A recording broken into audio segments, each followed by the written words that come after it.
Good morning, and welcome back for another Saturday morning coffee episode. I'm your host, Michael, and today, little hiccup, people. It was about midnight, 10 o'clock, midnight 10 last night, 12:10 last night. I realized that I had not written down any notes for today's episode. I was laying down, relaxing, just getting ready to had to turn the TV off and go to bed. And then I went, oh, crap. I sat up and I was like, I just grabbed the nearest notebook because, you know me. I got one in every room. And I just quickly wrote down a few notes. Thankfully, I keep a bank of backup topics to either like go more in depth later on or used in case of emergencies. And so we're gonna use a couple of those today. We're gonna pull a couple out of the bank. Whoops. This goes right along with something I was gonna mention earlier, but let's just mention it now. I've realized recently that I need to work a little bit more on quality assurance, and what I mean is, I have not had this difficulty in the past where, because I was only doing like one podcast, it was really easy to just go back and check, okay, it uploaded fine, and there's no audio issues, nothing like that. But now that I have a podcast, two YouTube channels, and one of those channels have like 3 different styles of videos, I'm realizing that I need to implement some quality assurance standards into that, because I had a couple of YouTube recordings that the audio was unusable, so I wasn't able to like edit them into videos, and it's happened to me a couple of times, right? And I'm trying to figure out how that happens, what the difference is between the recordings where the audio is unusable and the recordings where the audio has been just fine. It happens the most with the cooking videos, and that's why I haven't had a cooking video in the last like 2 weeks, because I recorded a bunch all at once and then I realized something was wrong with the audio, and so I couldn't use any of them. So I'm trying to figure that out so that I can actually get another YouTube cooking video up. It also happened with the board game one. That's why the board game one has been stale, and I really, like, this looks bad on me, but I uploaded a YouTube video to Tabletop Oasis, and it only had 8 seconds in there, and I somehow just glanced right over that and didn't even realize it. And so I had what was supposed to be an unboxing video that was only 8 seconds long. So, and then I went back through all of my files, couldn't find it, just disappeared. Couldn't find the original files, couldn't find the edited version. I checked my recycle bin, I looked everywhere, and the file just disappeared. So I wasn't even able to recover and fix it. And it's a little too unboxed at this point to do an unboxing video again. So I'm trying to figure that out. And then we had a podcast episode that was published where I just forgot to hit upload on the audio clip. So like the whole podcast episode was published, the title, description, all the links, everything in it.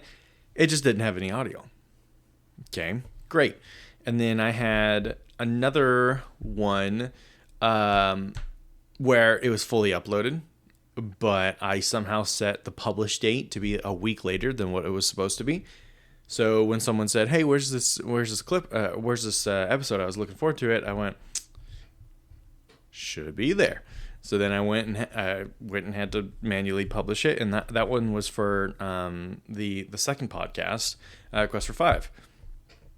So I'm telling you, it's just, if it is, I've never had this issue before in my life, and I have been podcasting for 5 years now, and this is not something I've ran across, so I never really saw the need to implement new quality assurance measures. just to make sure things working. But now I'm realizing, because I'm producing so much content, that I don't have a choice. I have to slow down. And part of that was like, I got too much. Like, I don't, like, I'll just trust on my history of not messing up, that I don't need to do anything here. Well, that was a mistake. So now I got to start doing those QA things to make sure that the episodes all sound good. And I am checking test recordings before everything. So, and I don't catch these audio issues with the cooking video. So I don't know. Something must have happened in between the check and the actual recording. Anyways, implementing measures so that I can make sure the content that I'm putting out there is the highest quality that I'm capable of producing. So all I have to say is, new problems, working on it, and the most important thing is I'm learning, and this is my hobby. This is just what I enjoy doing. I like doing this much content. I like making YouTube. I like making cooking videos. I like making videos about board games and podcasting with a cup of coffee every Saturday morning. I like all of these things. These things bring me a lot of joy, but I got to make sure that what I'm actually publishing out there is not riddled with issues. That being said, our backup topic for the day is requirements for a good rest stop. I'm going to let you think about that while I take a quick drink. Oh, that burnt the back of my throat. I thought it was cooled down enough. Okay.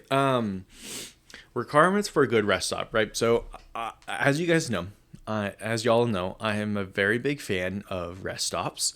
I have talked about them often. I even did a bit on the history of rest stops. So I know a thing or two about rest stops, and I'm thinking, now I've been going back and forth about this, about what exactly makes it a good rest stop. And I think they're perfectly average, normal, like, this is a rest stop. It's in itself, it accomplishes its goal, which is there is a table to sit down and have a quick meal, and there is a bathroom, and there is parking. I think those are the three minimums to make it a rest stop that should pass inspection. What I think needs to happen for it to be a good rest stop is, when you pull up and then there are these not plaques, but they're like these big oversized signs with all this information. It could be about local fauna, flora and fauna, or it could be the history of the region, things like that, or like a big map. That definitely a minimum. I want a big ass map to then look around and see all the different roads. I'm not ever going to take any of those ones, but I want to see a big ass map. And then it needs to have some of that historical information, because sometimes I just need to get out of the car. I just need to stretch while I'm reading something to engage my brain, other than yellow car, red car, black car, blue car, one coming up behind me, two ahead of me. Oh, that one looked like a crash. I need something other than that to take a break or take a rest at a rest stop. And so definitely big ass map and some signs. Bathroom. It's got to have those three minimums that I talked about too. And so other than that, vending machines, either a vending machine, or I've been to some rest stops that are managed by volunteers, and they have a coffee hut. And I'm just thinking that would be an amazing fundraiser opportunity, is for rest stops to have these built up shacks that groups can come in and either serve, maybe just sell coffee on a volunteer thing. Just no, I could see this being abused. Never mind, take that back. Take that back.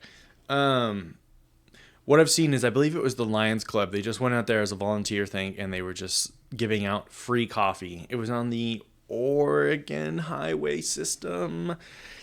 I want to say that's everywhere I've seen it. It was just all in Oregon, and it was definitely a blessing. I remember getting coffee at those stops on numerous occasions, and it was always very nice because then you also got to talk to another friendly human being. So far we've got, to make it a good rest stop, we've got the basic three: somewhere to eat, somewhere to go to the bathroom, and somewhere to park. And then you gotta have something to read. That's our minimum. And then a place to grab a quick snack, like a vending machine, just to help get you by. And I think that vending machine, I'm not gonna put any qualifications on what that vending machine has to have, whether it's like food or drinks or both, or if it's healthy versus non-healthy. I think no matter what, you're gonna have to have some pretty non-perishable items in that. So likely then it's going to be unhealthy here in America. I think that the big ass sign to read. That yeah.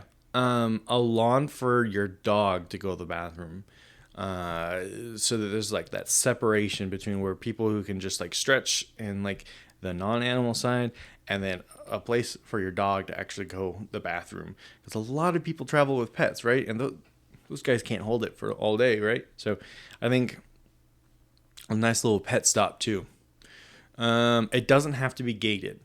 I think that a gated pet stop takes it to the bougie level. I think as long as there's like a designated space, like, oh, that side is for pets to go to the bathroom, and you have to be with them on a leash or whatever. I've been to one rest stop that had this like fancy little gated dog pet area, and there was like a little like miniature obstacle course, and there was a water spigot. And it was like double fenced, so you could like close the gate behind you before opening the new one, so that no other dogs got out. That was bougie, and I don't think a good rest stop needs to have a feature like that. I think just as long as there's an area, and honestly, I feel like maybe that is all it takes for a good rest stop. Just those three simple little additions that don't really cost much. And you can elevate your rest stop from a basic to a good. Okay, on the flip side of this, I have another Boomer Hour rant for you. And this one, let me take another drink here. Nope, still just as hot. Who would have thought? Okay, so for this Boomer Hour rant, there has been, in my audio spaces and whatnot, there has been more claims, I guess, more talk about how people say you shouldn't buy and that you should only rent, because renting is so much easier than buying. It's so much cheaper, yada, yada, yada. And my experience is the only people who say this malarkey are people who have owned a home for decades and people that are rich. Those are the only two group of people that I see ever campaign for people shouldn't be buying homes. And I think it's absurd to be saying that, because what it comes down to, I think, is that people are these homeowners that say, oh no, I'll never own a home again. Like, once I leave here, I'm renting for the rest of my life. Two things. One, you've never had to deal with a slumlord, and you see the grass is greener on the other side. That is my firm belief, that these people they are out of touch with what it's like to live in a regular apartment. For instance, like, I've lived in this current complex for about 2 years now. And I actually lived here in 2017, 2018. And the rent was $600. It is now $1,150. And I live 2 doors down from the apartment I lived in previously when it was $600. I can tell you, and I've been in this particular apartment many times when I was here in 2017. They've not updated a single thing. All the appliances are the same. All the features and the furnishings are all the same. There is no difference between what it was in 2017 and what it is now, except that the rent has now doubled. And the bank's not going to double my mortgage payments. That's not something you're going to get if you own a home. You're not going to have in 5 or 6 years your mortgage doesn't get doubled just because the banks feels like they want to double your mortgage. Like that's just not how it works. So first of all, there's a lot more financial security in that aspect. How much you're going to be paying, right? Granted, there are additional factors that come into that and affect it, but the economy, if you've got a variable rate, those kinds of things, right? But at the end of the day, my point still stands, and when you rent, you have to deal with fucking slumlords, all right? So when I moved into this apartment, first of all, I have moved between numerous apartments in my life, having lived around in my current town a few different times, and then moving to Austin in 2 different apartments there, and then coming back here. I've been through quite a few apartments, and I've never had to pay to switch the names on a lease. It's always just been, free, because it's literally just signing one piece of online paperwork and that's it. When I moved into here, we had a lease transfer and they got charged $250 and I got charged $250. So that's a $500 fee just to switch out their 2 names and put on my name. And it was literally all they did was hit a couple of buttons on their side in the computer and sent us in electronic forms in the system. That's insane. $500 for that is ridiculous. And when I moved in, they're like, oh, yep, we cleaned up. We fixed up the house. All these things are taken care of. I moved in and you could wipe smoke off the fucking walls. I had to get a whole posse of friends to come over, and we spent an entire day having to scrub down this apartment. We had to mop the ceiling because of how much smoke was coming off. It was disgusting. Everything was covered in dust. It was dirty. A bunch of stuff was broken. Several of the heating elements in the house for the heating were broken and had to be replaced. And the mailbox, by the way, has been broken for like 5 years. And several tickets have been put in and they've never once fixed it. I alerted them when I moved in the mailbox was broken. They didn't do anything either. So I can't even get mail here because the mailbox won't actually close, which is insane. There was mold scattered throughout the entire apartment. I'm sitting here and I can still see remnants of it, right? They did not remediate the mold at all. It was pretty fucking bad. Paint missing, the list of issues go on. And that's what I'm talking about. Like when you own a home, you're your own goddamn landlord.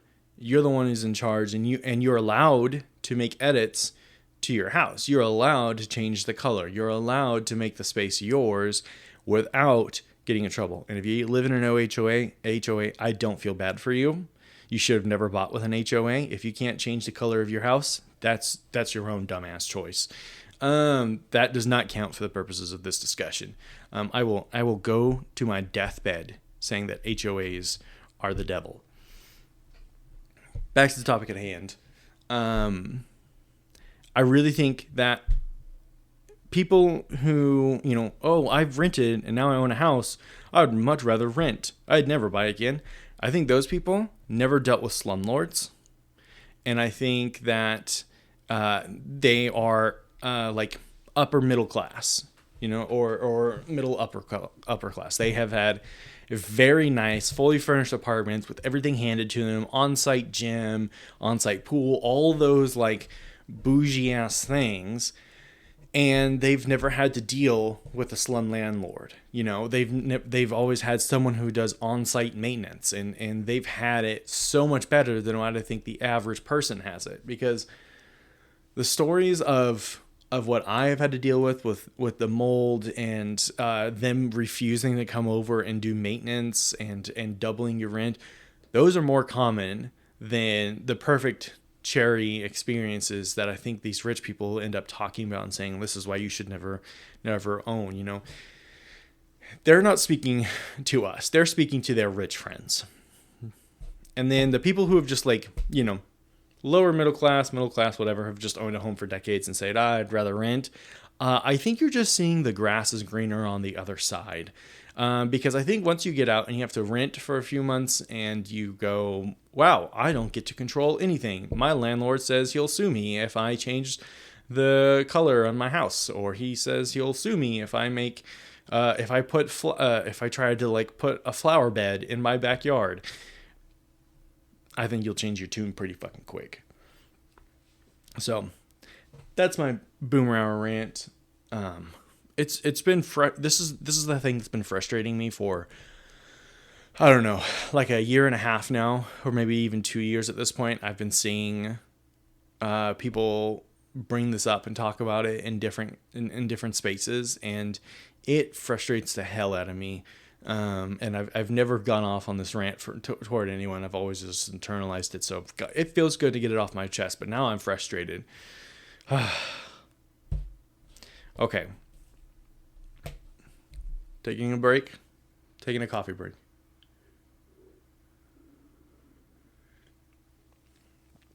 Well, it's still too hot to drink. I don't know what's going on. I guess I got too good of a mug this time around. This has not been a problem before. Okay, so with the boomer rant over, let's change it to more positive things.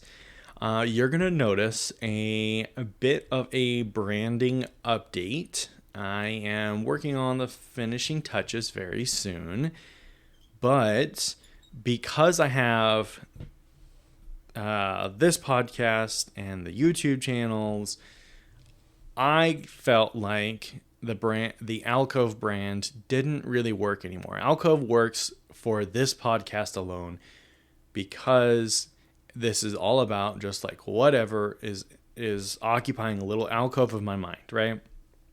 So I know that with these YouTube channels, it doesn't quite fit that idea. So we have a branding update called, not really called, the update's not called anything, but we're updating to the overall brand is now going to be called Purple Elephant Productions, or PEP. And we're going to be updating all of the social media and different channels. This podcast will still be called Alcove. Nothing's going to change there. Maybe the coloring might change on the logo because we've got a new color scheme. We've got an overall brand logo now. So a lot of different changes. And with that is a website that'll be kind of like the content hub where you can go to get connected with all of the different content I'm doing. And so we are just about done with the design process for Purple Elephant. And I'm hoping to have everything built and launched within maybe even by the next Saturday morning coffee episode. We shall see. It won't be too long, but I just wanted to give an update or rather not a warning. What would be the word there? Um, Notice. I just wanted to give everyone that listens to this a notice that in case you see some differences and some changes, that it's planned, it's expected, and you're still in the right place. Don't leave me. I really like this relationship. Please don't leave it. And hopefully you like the differences, and because I'm really excited about it, and I've put in a lot of thought, and I've talked to a lot of industry people about doing this. And the reason I wanted to go with Purple Elephant Productions, not the name, but the reason that we're expanding like this is, like I said, just to make it make more sense. And I have a lot of plans down the road for other content things and ideas and productions that I want to put together. And to do that, I need an overall brand. And there's some advertising options that are in the barrel, and they're coming up real fast. And so that's part of the reason that we are kicking it into high gear and trying to finalize that and get it up before those advertisement options present themselves. So that's the news. Purple Elephant Productions, PEP. And let's see. Okay, my last thing is a podcast recommendation. This one is called Symptomatic Medical Mysteries. And so, as the name might imply, it's a show all about medical mysteries where the host is talking with people who have been dealing with medical issues for so long, and that like they just got a lot of misdiagnoses, or just like no one would believe them at all. And so it's just been a nightmare for them trying to get properly diagnosed, and or maybe like how those symptoms were like baffling their doctors and whatnot. So I really like this show. I checked out the first episode of this just to make sure that it's one that I really did want to recommend, because I don't recommend any show I haven't listened to. And it was really good because it also reminded me of my own history with doctors. In the first episode, the guest is talking about how the doctors just wouldn't listen to her, and was just like, saying, oh, it's got to be all this, or, not really paying attention. And it reminded me of my own frustrations with the doctor. When I was 12 or 13, my back issues were so bad that I would wake up in the morning and I wasn't able to move for, like, I literally had to lay still and look at the floor, look at the ceiling for an entire day because I couldn't move. I was in so much pain. And we went to the doctor when I was fine to, and he said, you're just fat. You're too obese. If you lost the weight, you'd be fine. And guess what? I lost that weight, and my back pains have only persisted, only gotten worse. And in recent years, they've continued to get worse, but I never mentioned them to doctors because also I live in Moscow, and I've never had anyone refute this, but the doctors here basically just look at every single person. Doesn't matter what your age is, doesn't matter what your background is. You go to the doctors and they look at you like you're just a pill popper. They are 100% convinced that everyone in this town are just druggies. And so you can't get proper medical care here. It is notoriously impossible to find a doctor who will listen to you. And so I just, in the last couple of years, it's gotten so bad, and I've had to start looking for doctors like outside my area, trying to find someone that I knew would at least listen to me, because I've had one nightmare experience after another. I had that one as a kid. I had another one. The first guy I went to when I was trying to get a new primary care physician when I moved back to Idaho, he came in, he's like, listen, I don't want to fucking be here, so let's get this over with. And I was like, oh, great. Yeah, you're definitely going to listen to me. This is going to go over really well. And I timed it. This motherfucker went for 45 minutes ranting about how there is a secret gay agenda to depopulate the world. And then he went into details about how this plan works, including encouraging the education of young women, because young women are not having babies, or they're having babies later in life.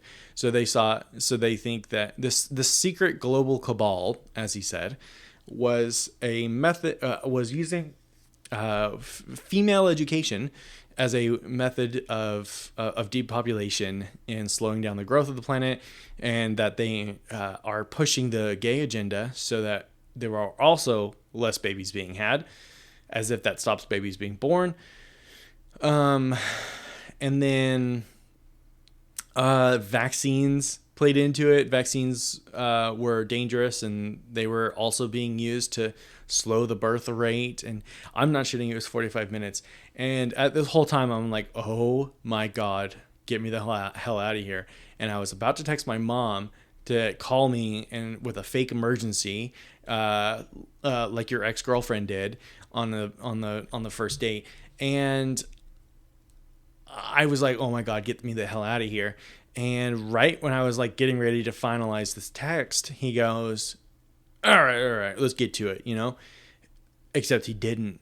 It just went on, and there was just like, and then like after this rant was over, he took my blood pressure and he goes, that's really concerning.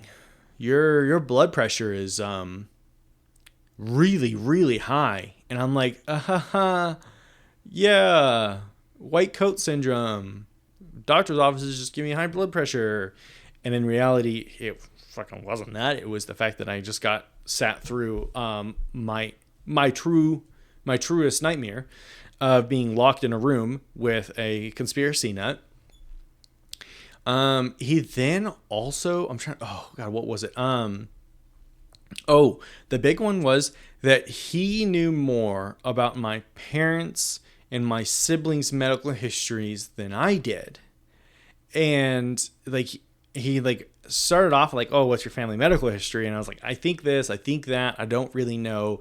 And then he started quizzing me. He's like, well, what about this? And I was like, I don't know. He's like, well, your dad has that. I'm like, first of all, illegal to tell me that he has that. And second of all, how the hell do you know? Like, it was beyond sketchy. Like, this guy was having access to my family's medical records somehow without authorization for doing so, which is just fucking insane. So I left him, and then I have gout, which is just awful, right? And I have several diagnoses for gout. I have the medical records to prove it. But then doctor after that refused to believe me, just was like, I don't really know, blah, blah, blah, blah. As if the medication for gout is somehow going to get me high. It baffled me that she wanted to fight me on whether or not I had gout, despite, I think I had 3 doctors. Each diagnosed me with gout. So, yeah, I also have had a terrible history of medical doctors. And so this podcast was actually really good and to some degree a little therapeutic. But I also think that for the average middle-aged white woman out there, y'all would love this show too. It feels very much like a true crime podcast, but not dramatized. It's just people talking about their lives and like the struggles they've gone and trying to get a proper diagnosis and then trying to get good care. So really good podcast. Check it out. That's what we got. Thanks for being here today. Have a great day.